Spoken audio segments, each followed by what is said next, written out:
Hello and welcome to the Dacia Duster Explorers YouTube channel. My name's Adam and I'm one of the Dacia Duster Explorers. In these videos you'll see myself and other explorers driving green lanes, commonly known as the hobby of green laning. Some of these lanes can be easy, some can be incredibly difficult if not dangerous, but all offer a beautiful feeling of escapism.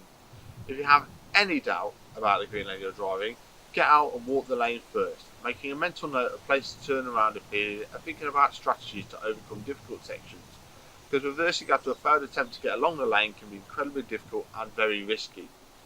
We abide by the Green Lane Association Glass Code of Conduct for driving these lanes and respect all others using the lanes, including horse riders and walkers, as we all have a part to play in keeping these routes open for everyone.